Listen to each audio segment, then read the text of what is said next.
noite. Esperando um pouquinho o pessoal entrar. Boa noite, meninas. Nossa convidada tá chegando aqui. Cláudia tá conectando. Olá! Oi, boa noite. Boa Tudo noite. bom, Cláudia? Tudo tranquilo, tudo Tá me, tranquilo. tá me ouvindo bem? Tô te ouvindo bem. Ah, tá. Que bom. Os colegas estão entrando também. Deixa eu botar um pouquinho mais aqui pra ver. Tá. Então, boa noite a todos. Nós estamos aqui com mais uma edição da live da Associação do Ministério Público.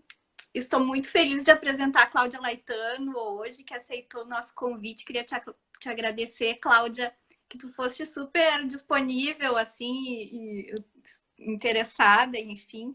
Uhum. A Simone Mariano, que fez a ponte, né? Sim, sim. Tá? Minha, minha confrade. Nós Ela participamos de um grupo de debate de política e a sim, Simone faz parte. sim, que bom. A gente ficou muito feliz, assim, de poder sair um pouco dos assuntos jurídicos e conversar sobre assuntos em geral, culturais, filosóficos, que afetam a todos nós nesse tempo de pandemia, né? Uhum. E eu queria pedir para os colegas que estão entrando para compartilharem a live, é só clicar ali no aviãozinho que tem e mandar para as pessoas, que daí as pessoas podem ir entrando também para assistir, né? E hoje, então, eu vou fazer a inversão de papéis aqui, que eu vou fazer o papel da entrevistadora, né, Cláudia? Vou entrevistar a jornalista hoje, então vamos brincar aqui de entrevistar. Mas é um bate-papo informal, assim, para a gente trocar ideias e tal. Então, queria pedir para tu te apresentar, primeiramente, assim, a gente conhece a Cláudia do jornal, né? Mas além dessa atividade, assim, se tu puder nos contar um pouco de ti, ia ser bem legal.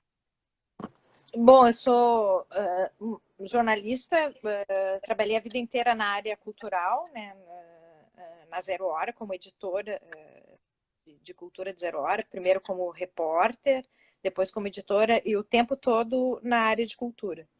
E no início dos anos 2000, comecei um outro caminho paralelo ao trabalho de editora, que é o trabalho de cronista, né, que tem um outro andamento, mas que andou sempre em paralelo com minha atividade como editora. E, enfim, eu trabalhei na Zero Hora há mais de 30 anos, né? E eu era novinha, nem sequer estudava jornalismo ainda, fazia psicologia na época, e entrei para trabalhar num setor que tinha no jornal na época, que era a revisão, e que trabalhava de noite, então era muito bom para quem estudava. Eu fazia psicologia na época, não tinha nada a ver com jornalismo. Ah, que legal.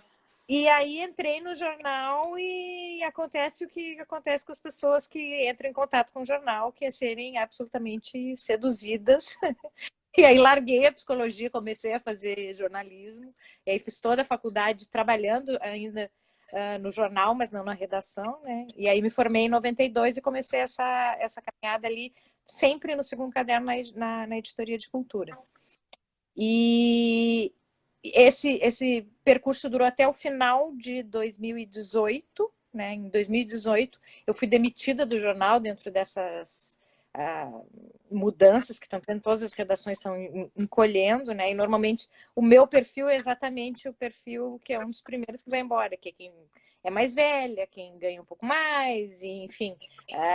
Isso está acontecendo em todas as redações e com impactos muito grandes, eu acho, no jornalismo. É um momento de desafio muito grande, né, para o jornalismo, para saber o que vai ser, o que vão ser as grandes empresas, as grandes redações, nesse momento em que o modelo de negócio já não é o mesmo que era quando eu me formei, quando eu comecei a trabalhar, que as redações eram enormes, enfim, isso não existe mais. Existe, o modelo novo ainda está em construção, ainda não é uma coisa que está muito clara. Então, eu fui demitida no final de 2018, mas recebi o convite para continuar colaborando como cronista, né? Então, continuei como cronista.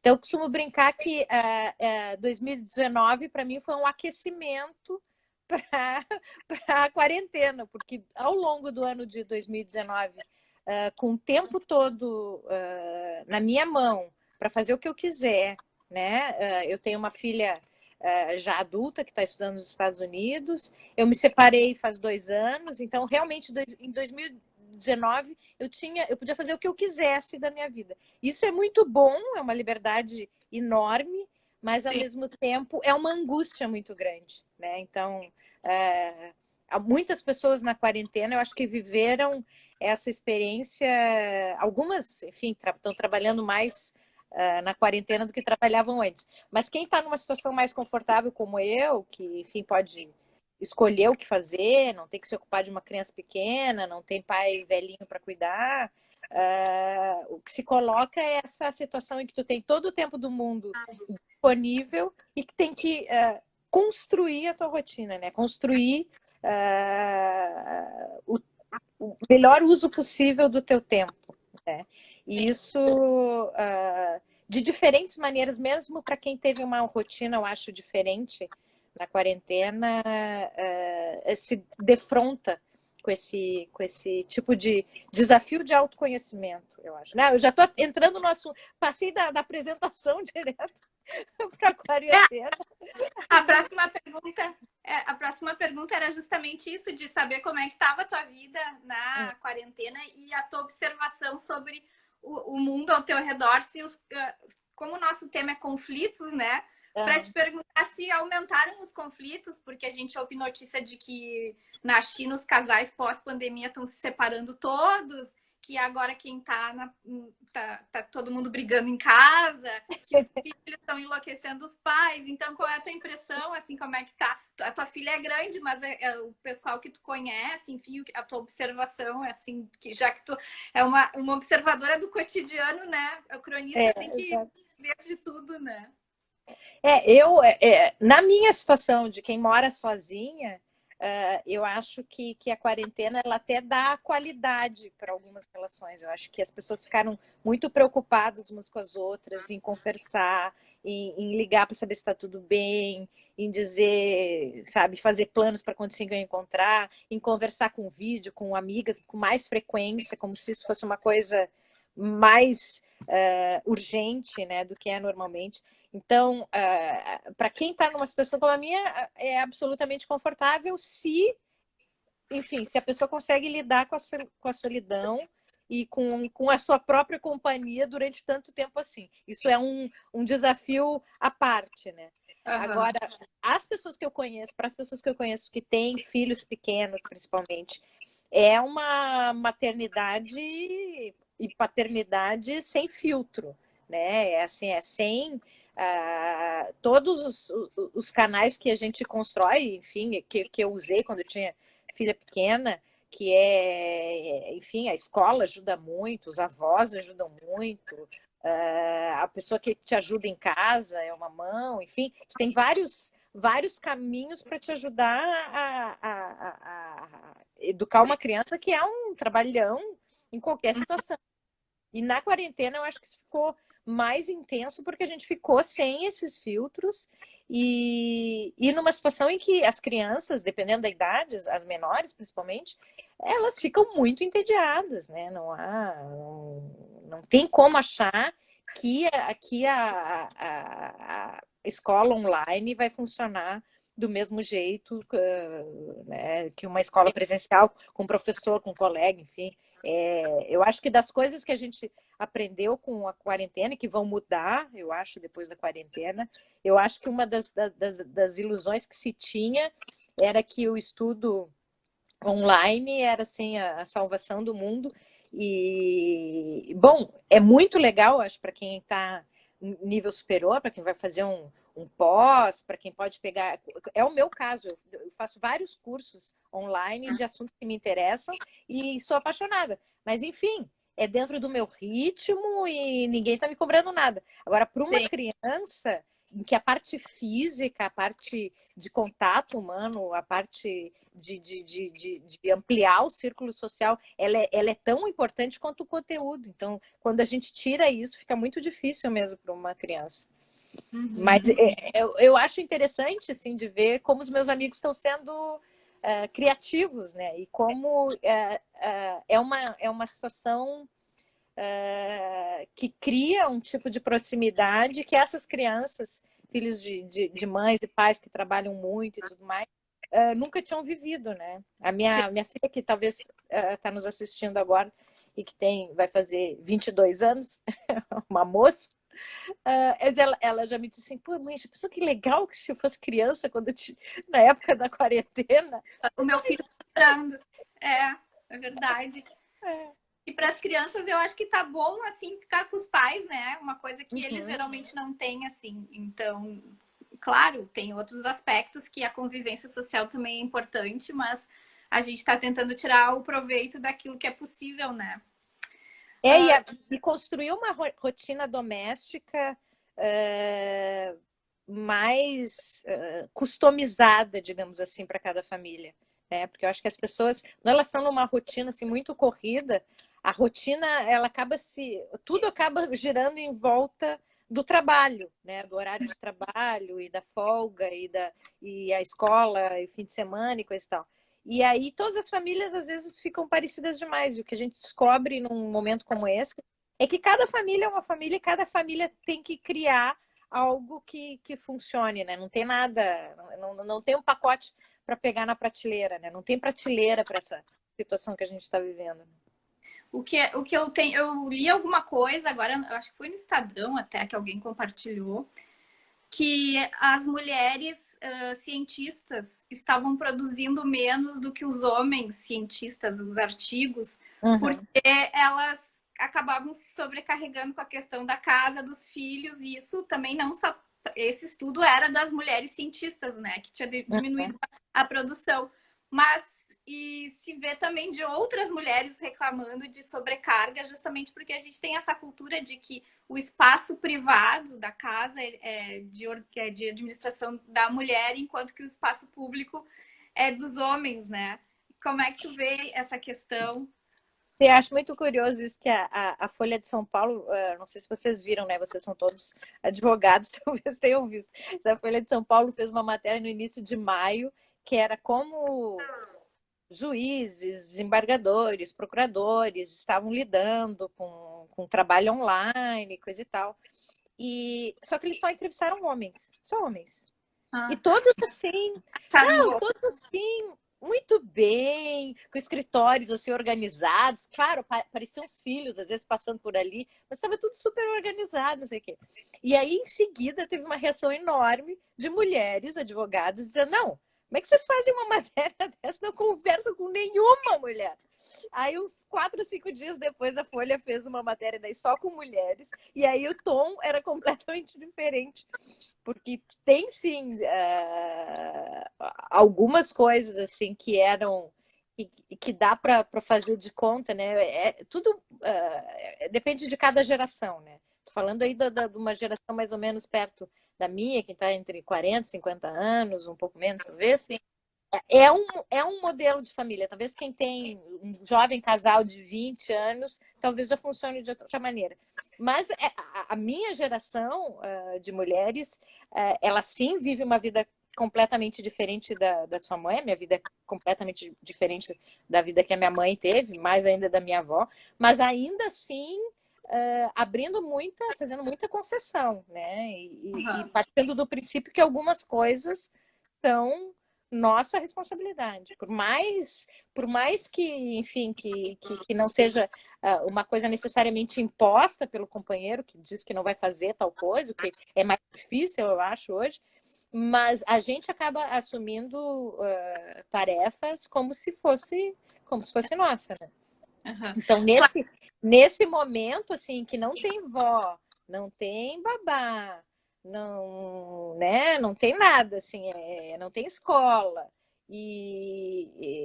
É muito fácil que a mulher acabe ficando mais sobrecarregada ainda do que ela é, se ela não fizer um exercício, assim, que eu acho que é importante de fazer para mulheres sempre, né?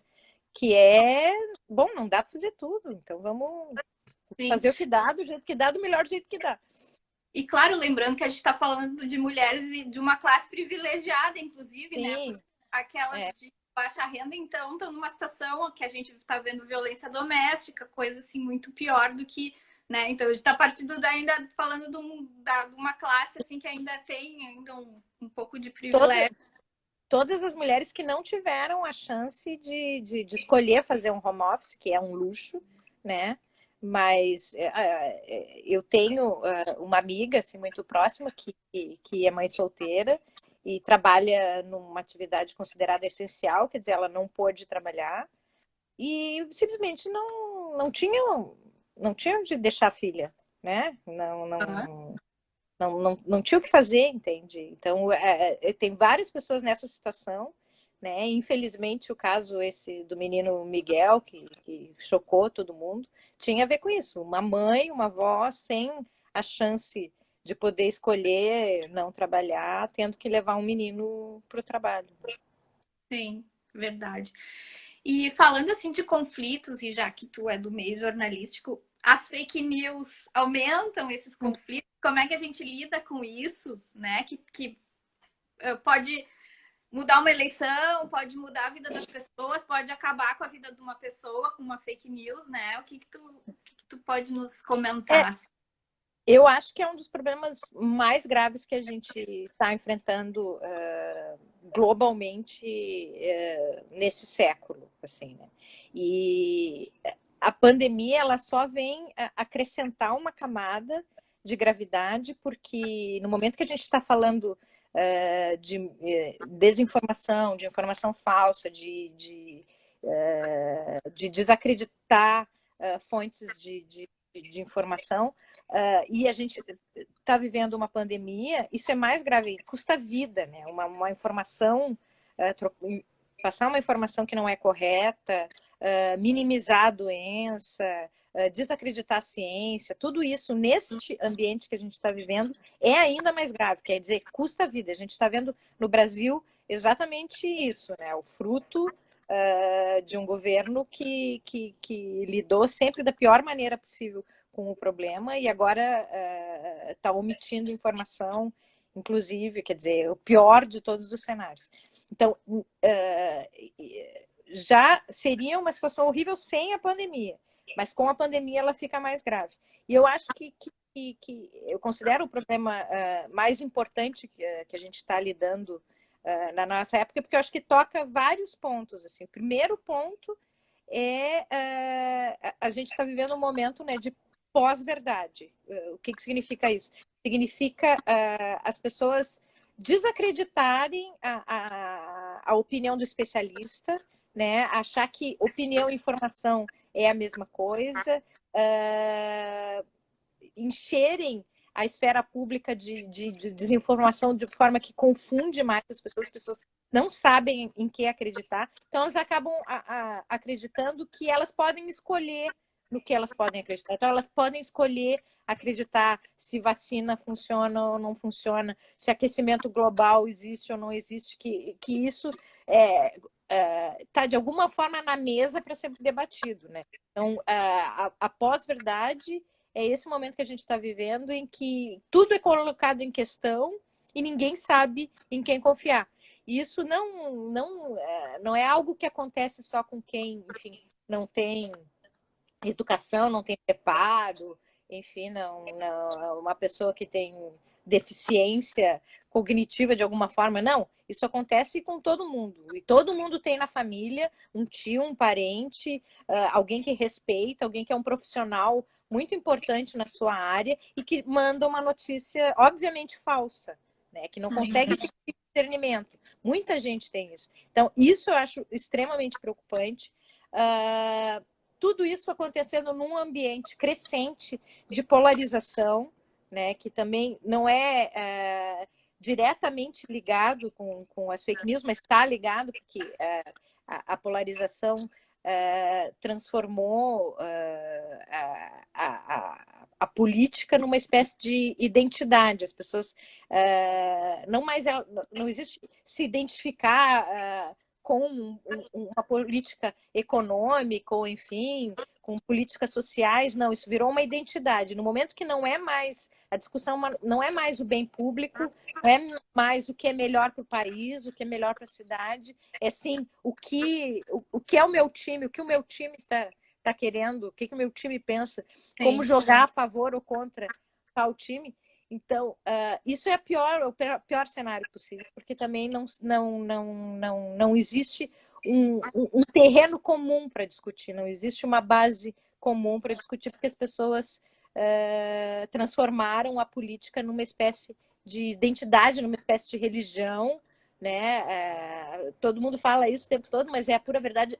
A gente está vendo tudo que a gente no Rio Grande do Sul estava muito acostumado a ver de grenalização de tudo, né? A pessoa que não usa camiseta vermelha porque é do Grêmio, que não usa camiseta azul porque é do Inter. Enfim, isso que parecia uma coisa assim, sem grandes consequências, né, no mundo do futebol, a gente viu que isso tomou uma proporção enorme, que a gente nem lembra mais. A gente nem lembra mais do Grêmio e do Inter diante dessa situação. Ficou lá atrás, né? É futebol. Então... E outra questão que eu acho que é importante, que se coloca também nesse momento, é como as empresas vão tomar responsabilidade, né? Como Twitter, Facebook, Amazon, as grandes empresas de tecnologia vão agir diante do contexto das fake news, de como isso abala a estrutura da democracia, né? E todo mundo tem que assumir responsabilidade. Então, as grandes empresas de tecnologia têm que assumir responsabilidade e os indivíduos têm que assumir responsabilidade. E a gente tem que pensar seriamente que as crianças precisam ser educadas para a tecnologia, precisam ser educadas para o seu comportamento online, né? A sensação que eu tenho um pouco com a tecnologia é que ela caiu... É um brinquedo super sofisticado que caiu na mão de crianças que não sabem exatamente os riscos daquele brinquedo, como usar aquele brinquedo com responsabilidade. E parece incrível a gente ler ali a manchetezinha que chega no WhatsApp e tá passando adiante, não nem abriu, né? Às vezes é uma pegadinha e tu tá passando adiante. Quando é pegadinha ainda vá, mas às vezes é uma coisa grave que tu tá passando adiante sem nem se dar conta, né? Então... tem vários estudos que mostram que a fake news ela é muito mais compartilhada do que a notícia verdadeira. Porque a notícia falsa, ela lida exatamente com a emoção, né? Exatamente. A gente compartilha o que nos mobiliza, o que nos deixa indignado, o que nos deixa com raiva, né? O que nos comove, é isso que a gente compartilha. E as pessoas, existe uma usina, né, do mal que produz esse tipo de coisa, eles rapidamente se deram conta como isso funcionava e se utilizam dessas ferramentas manipulando a emoção, exatamente manipulando a emoção. Quando que a gente imaginou no mundo que uma coisa como, sei lá, uma madeira de piroca, por exemplo, seria seriamente compartilhar? As pessoas, enfim, compartilhariam isso. E tem coisas muito menos grotescas, né, que as pessoas compartilham. É verdade. Deixa eu ver o que mais. Bom, a outra pergunta até, eu fiz uma mistura da minha pergunta com a da Simone, que mandou para mim, a Simone Mariano da Rocha mandou a pergunta, que é sobre esse novo normal, né? Como é que vai ser a vida depois da pandemia? Se a gente vai ter, será que a gente vai ter um novo normal? As pessoas se deram conta de outros valores, elas estão dando mais valor para o outro, pessoas que eram invisíveis agora estão sendo enxergadas, né? Grupos de pessoas que agora tem muitos grupos de solidariedade para ajudar pessoas que até então eram invisíveis. Será que a gente está mudando? A gente parou para... Essa pandemia realmente puxou o tapete da gente, né? Para ter um novo jeito mais coletivo de enxergar o mundo. Enfim, o que tu acha assim, sobre isso? Eu acho que é muito cedo ainda, assim, para a gente conseguir dimensionar que tipo de efeitos isso vai ter, né? Hoje mesmo eu estava ouvindo um podcast, aliás, com uma análise sobre junho de 2013 e comparando, assim, junho de 2013 com as manifestações que a gente tem agora. E aí, essa professora que estava falando, a maneira como ela falou, junho fez muito sentido, junho de 2013, assim, finalmente eu consegui entender algo que na época era muito difícil de entender, né? Era só um espanto, assim, né? E as pessoas não sabiam, tá, mas o que que é isso? O que que é esse movimento? Para onde vai? Quem é que move isso? Então, acho que foi preciso a gente passar algum tempo, ver como aquilo se desdobrou ao longo do tempo, para a gente conseguir olhar e ter alguma, né, alguma forma de analisar aquilo com o que que aquilo resultou. Então, bom, em junho de 2013, perto do que é a pandemia, do que é esse momento global que a gente está vivendo em todos, né, em todos os âmbitos possíveis da vida, economia, política, é uma coisa tão grandiosa que eu acho que vai demorar muito tempo para a gente ver exatamente como ela vai mudar o mundo. Mas eu acho que sim, vai haver mudanças, desde as mais simples, que eu acho que é isso que a gente está falando, de como as pessoas estão trabalhando em casa e como estão estudando, e, enfim, foi meio a toque de caixa, mas acho que as pessoas forçadamente tiveram que criar, né, procedimentos com relação a isso, e isso vai ter efeitos, acho que o trabalho vai ser muito mais intenso online a partir de agora do que era, né? Com repercussões econômicas que a gente ainda vai ver, mas não serão pequenas, porque isso pode significar enxugar ainda mais, né, e mais desemprego. Acho que a educação também, acho que as escolas vão se preparar mais, mas ao mesmo tempo tem uma ilusão de que isso, enfim, que tudo funciona às mil maravilhas. Então, eu acho que essas coisas pequenas, assim, vão ter efeitos talvez mais imediatos, mas, mas o tamanho do rombo na economia e a repercussão de diferentes atitudes políticas diante da pandemia, né? O que a gente viu nos Estados Unidos e o que a gente está vendo no Brasil, em comparação com o que a gente viu na Nova Zelândia, com o que a gente viu na Alemanha, enfim, mesmo na Suécia, os governantes da Suécia tendo agora que dar conta das opções que eles fizeram erradas e que levaram a mais mortes do que toda a vizinhança, enfim. O tamanho desse impacto ele é muito grande, eu acho, para a gente conseguir dimensionar. E internamente, assim, eu sou mais cética, assim, eu acho que as pessoas elas se adaptam muito rapidamente às coisas. O ser humano é um ser muito adaptável, né? Então, eu te diria que para mim a pior parte da pandemia foi em março, início de abril, que realmente. Como assim eu não vou ir ao restaurante? Como assim eu não vou ir num salão de beleza? E todas as coisas que pareciam absolutamente ultra importantes, que tu vai vendo que tudo se ajeita. Então, assim como a gente se adapta, né, a gente esquece. Né? Então, com a mesma velocidade que a gente se adaptou, acho que a gente vai esquecer algumas coisas, né, nesse momento importantes. E uma das coisas que eu acho que eu torço para que mude, né, é a relação das pessoas com a ciência. Né? Porque eu acho que nunca se falou tanto na importância da ciência, na importância do cientista, na importância de respeitar certo protocolo, né, respeitar consensos de cientistas, né? Eu acho que isso pode nos ajudar, por exemplo, na maneira como as pessoas vão enfrentar daqui para diante a discussão do aquecimento global. Eu acho que ajudou muito essa discussão todos os dias na televisão, falando sobre ciência, sobre pesquisa, sobre cientista. Então, eu espero que isso tenha algum desdobramento e que as pessoas aprendam a respeitar um pouco mais a ciência e a voz do especialista. Eu acho que uma das coisas que a pandemia jogou na nossa cara é que o mundo é um só, né? Não tem lá fora, é tudo aqui, né? É tudo planeta azul e tá tudo ligado. Começou na China e 2 meses depois estava aqui, estava no mundo inteiro, então é muito importante. Principalmente esse discurso assim da extrema direita que a gente viu nos Estados Unidos e que a gente está vendo aqui no Brasil, infelizmente, a extrema direita, como nesse formato século XXI que a gente está assistindo, ela trabalha muito com respostas simples, né?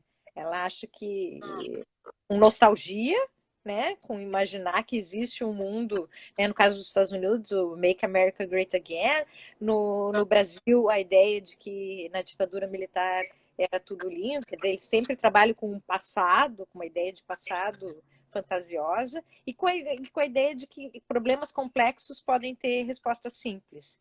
Né? E, então, assim, ouvi falar que cloroquina é bom, e a cloroquina é a quinta maravilha do mundo.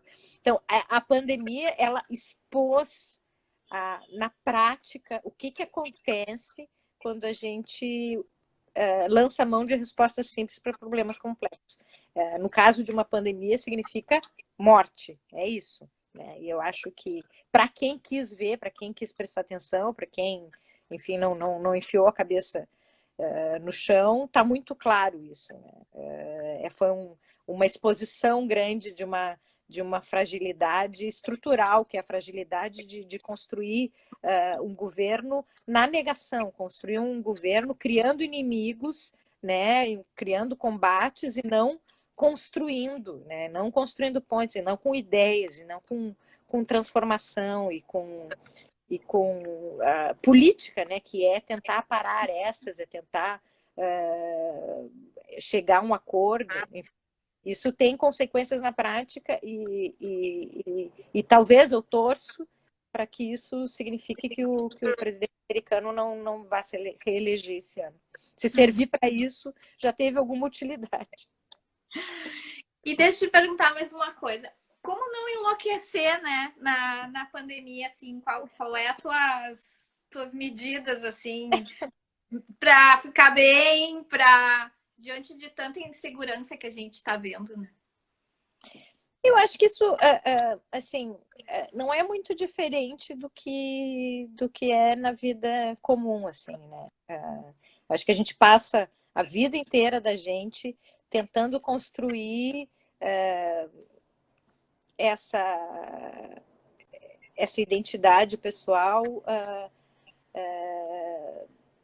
da melhor forma possível, né? A gente passa a vida inteira tentando construir isso, porque, enfim, não é toda hora que tem pandemia, mas também todo mundo passa por perrengue o tempo todo mundo teve uma situação de dificuldade por um motivo ou outro. E é dessa fonte, é desse recurso de reconstrução e de enfrentar, de resiliência, de, enfim, ter um tombo e levantar e vamos lá e vamos de novo. E os recursos que eu tenho neste momento são esses, o que dá para fazer com isso? Isso eu acho que é algo que as pessoas tentam construir, né, a vida inteira, ou não tentam. Né? Então, assim, se a quarentena tivesse muito insuportável, é provável que a vida já estava insuportável, assim, não foi a quarentena que. Talvez a quarentena tenha exposto isso de uma forma mais evidente. Mas o recurso humano interior que a gente precisa para sobreviver e para enfrentar os problemas cotidianos são os mesmos que a gente usa numa situação excepcional qualquer, né? Em qualquer situação difícil que a gente enfrenta. Tudo dependendo muito de autoconhecimento, né? Eu acho que um esforço permanente de autoconhecimento, de saber quem tu é, saber o que te faz feliz e quais são as tuas ambições, quais são os teus projetos, o que tu quer fazer da tua vida, né? Eu acho que quem tem isso como uma rotina em tempos em que está tudo bem, está tudo feliz, está tudo tranquilo, vai lançar mão dessa poupança quando surgirem as situações difíceis e complicadas como essa. Uhum. Eu tô olhando os comentários dos colegas aqui, o pessoal tá mandando oi, gostando bastante dos temas, dos tópicos, aliás. A Maria Inês está falando da questão do aumento da violência, né, em tempo que os homens tomaram mais consciência dos afazeres e do trabalho doméstico, que acabou gerando conflitos, que a gente falou lá no início, algumas pessoas não tinham chegado ainda, a gente falou disso, foi um dos primeiros tópicos, né, deixa eu ver. E aqui... eu acho que para essa violência que a gente está vendo doméstica, assim, eu acho que vale um pouco o mesmo raciocínio disso que eu estava falando, Quer Uhum. dizer, claro que o fato de ficar dentro de uma casa, sem, sem o respiro do trabalho, sem o respiro de tomar uma cerveja com os amigos, enfim, sem outras coisas acontecendo, claro que isso sobrecarrega qualquer relação. A melhor relação do mundo fica sobrecarregada, né? Aham. Mas não dá para culpar a quarentena pela violência doméstica, né? Então, a relação que se desdobra num tipo de abuso como esse era uma relação que já estava Sim, condenada que isso viesse a acontecer mais cedo ou mais tarde, né? Infelizmente, a gente sabe que num país em que tanta gente perdeu emprego e isso é um fator a mais para sim. tensionar as pessoas. Então, claro que tem vários fatores que tornam esse ambiente mais tenso, mais angustiante para muita gente. Mas, de novo, uma relação que resulta num episódio de violência, É, as causas são muito mais profundas e muito mais graves do que a situação da quarentena.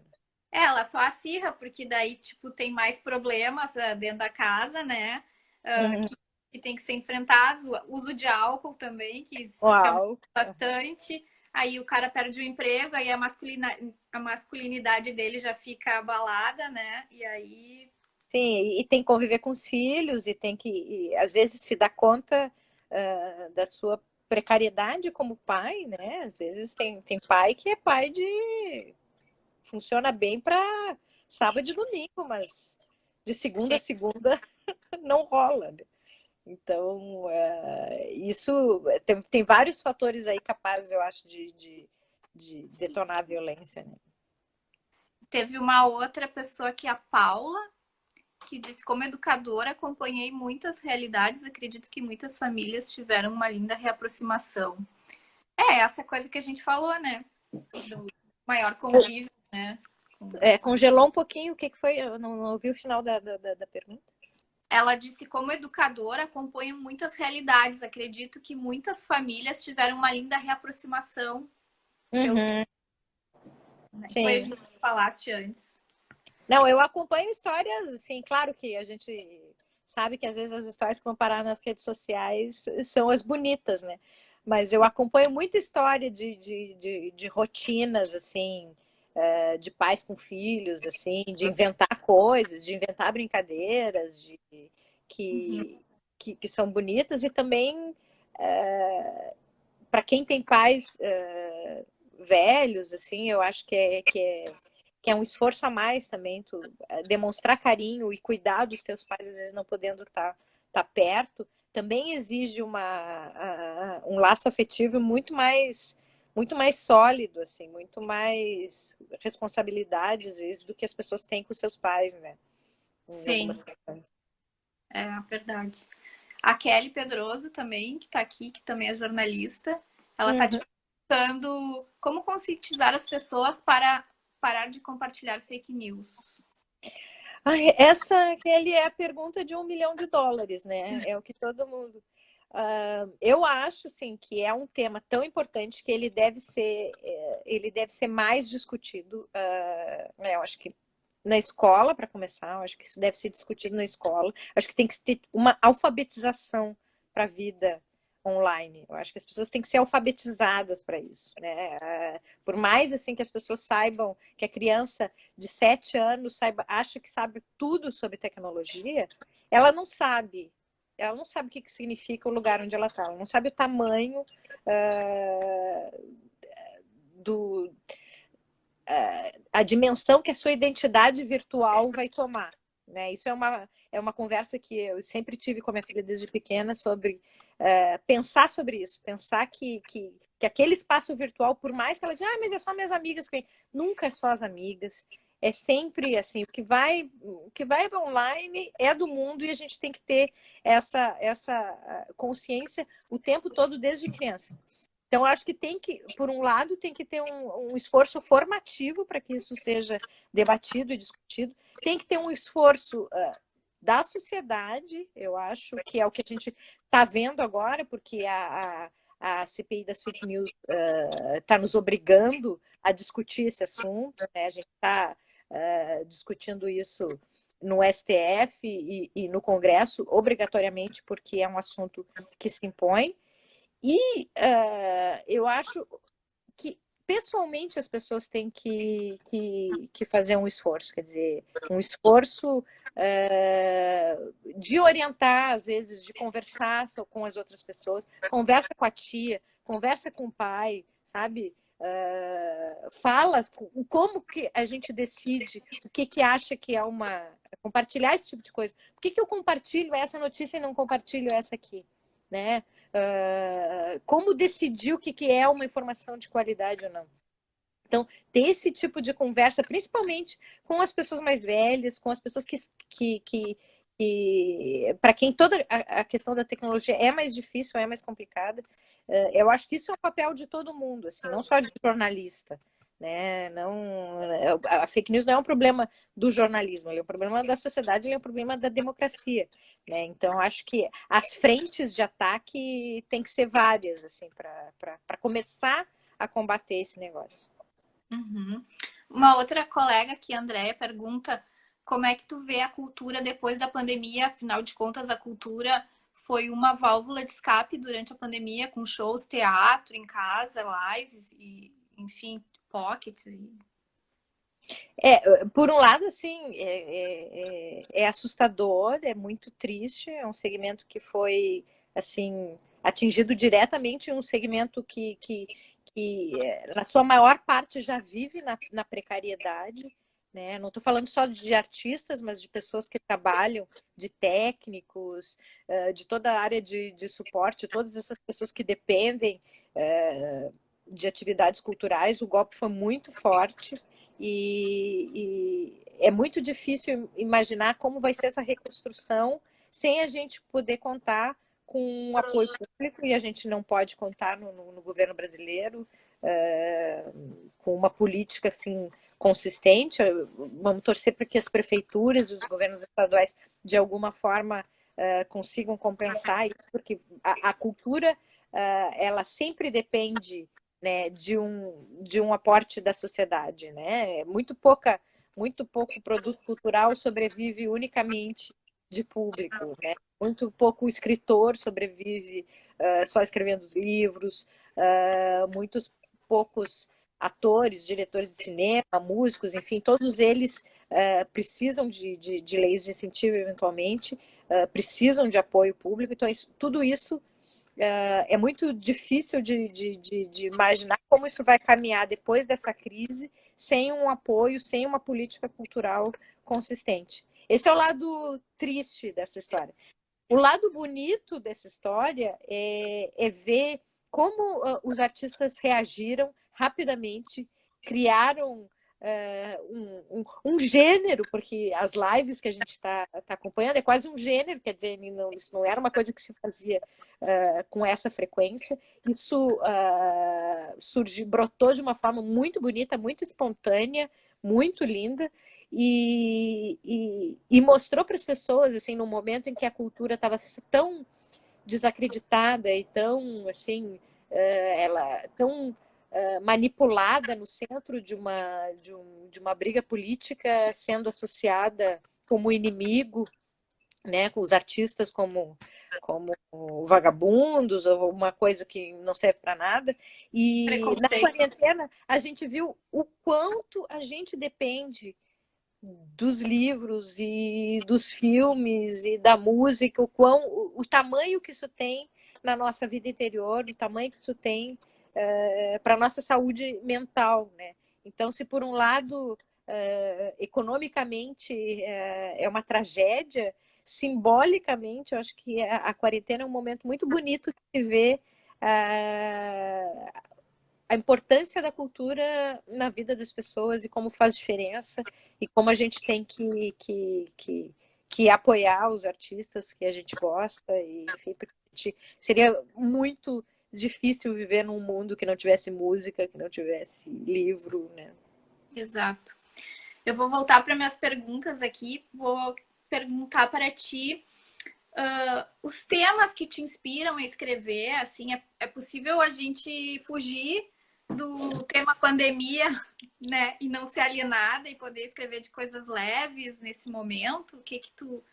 Como é que tu escolhe, assim, o que tu vai falar nas tuas colunas e tal?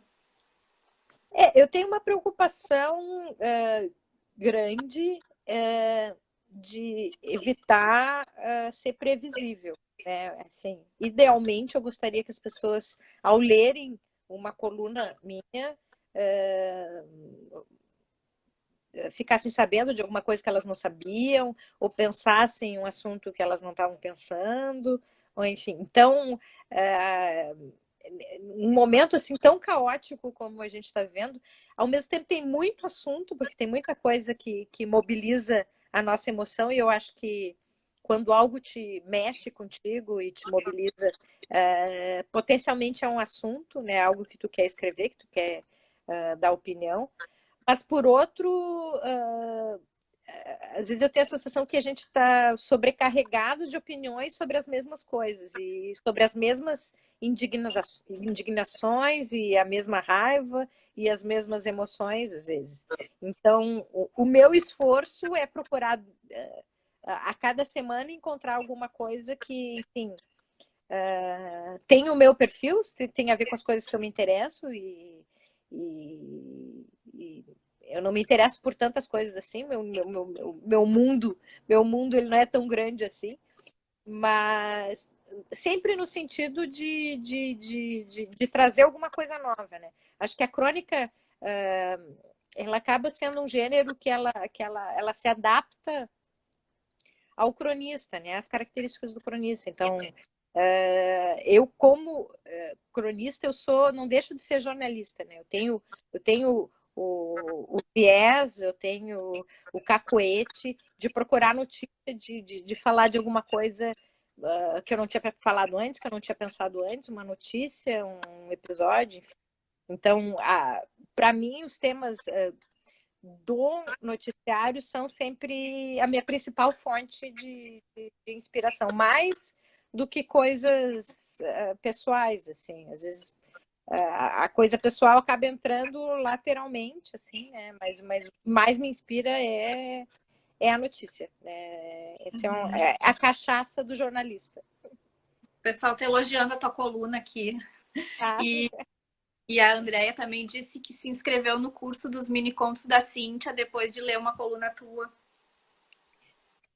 será que não era da Cláudia Tages? É, da Cláudia Tages, talvez, porque eu acho que eu não escrevi sobre a É, pode ser. Nos confundem o tempo todo, é normal. A Simone também tá dizendo que gostou muito da tua coluna do Machado, né? Que tu escreveu ontem, né? Eu também li muito boa.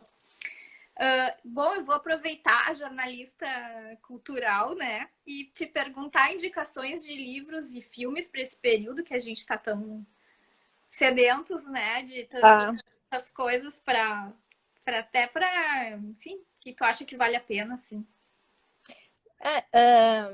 Assim, eu sou a bobada do streaming, né? Eu assino vários serviços de streaming, Netflix, a Amazon, né? Que a maioria parte das pessoas tem, HBO também.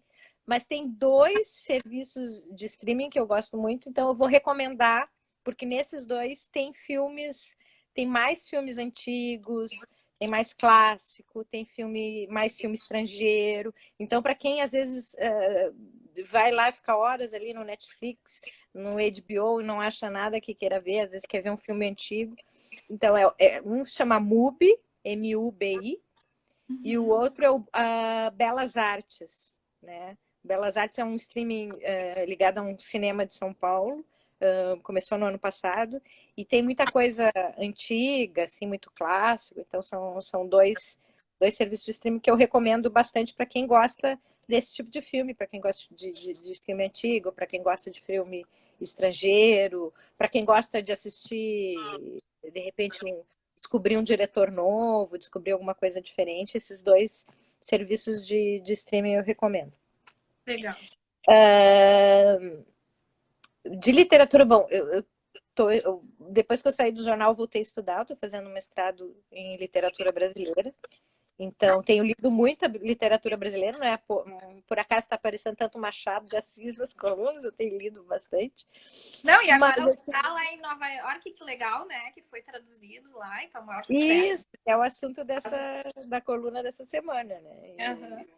E o Brás Cubas é um personagem muito interessante, muito divertido, porque ele é um canalha muito simpático, né? Então, quando a gente vê coisas assim do Brasil, algumas canalices que acontecem no Brasil com a cara mais tranquila. Mas, assim, eu não vou recomendar, então, literatura brasileira, acho que todo mundo, enfim, é mais conhecido.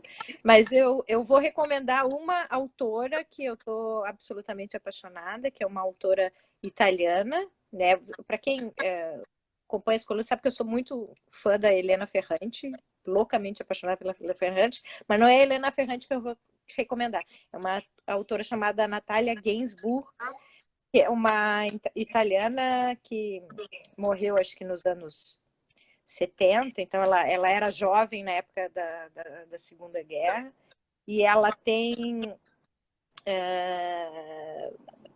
livros que são assim, alguns que chegaram agora no Brasil, são uma mistura de, são livros de memória, mas que a gente lê quase como se fosse um romance. Um chama Léxico Familiar, e é bem mais em cima da família dela, uma família italiana, ela crescendo nos anos 20 e 30. E o outro chama Pequenas Virtudes, que é uma coleção de ensaios daí que ela toca diferentes assuntos, fala de viagens, enfim. Mas é uma autora que eu estou absolutamente apaixonada. E mais uma autora, eu sou apaixonada por literatura italiana, então alguns dos autores que eu mais gosto são italianos, né? Adoro Lampedusa, do Bardo, o Italo Svevo, enfim, eu sou apaixonada. E a Helena Ferrante é uma paixão recente, enfim, quem ainda não leu, tem muita gente apaixonada como eu pela Helena Ferrante, mas para quem não conhece, ficou até com inveja porque pode começar a quarentena é um bom momento para ler a tetralogia, são 4 livros e uma série que está no HBO atualmente, já tem 2 temporadas. Essa série da Amiga Genial, que é essa tetralogia napolitana da Helena Ferrante, também para outra italiana maravilhosa, para quem não leu ainda. Qual é o primeiro dessa tetralogia? É Da... Amiga Genial, da Helena Ferrante. Da Helena Ferrante é Amiga Genial. Que é o Ah, nome da série também que está no HBO. aham. Ai, muito legal. Muito boas dicas. Deixa eu ver se eu tenho mais alguma. A gente tá quase acabando, tem 7 minutos para fechar a live. Não sei se o pessoal quer fazer mais alguma pergunta. A Kelly pergunta se tu tem indicação de algum romance epistolar. Olha, o melhor romance epistolar que eu já li é do século XVIII, que é o Relações Perigosas. É um romance epistolar clássico, porque realmente E é tem o só filme, carta. E tem 2 filmes até baseados nesse livro, e é maravilhoso, sensacional. Personagens assim que a gente nunca esquece, personagens que a gente nunca esquece. O autor é o Laclos, né? E é um livro do século XVIII, né? Uhum. Mas um clássico maravilhoso, vale a pena para quem gosta de romance em cartas. Assim. Uhum.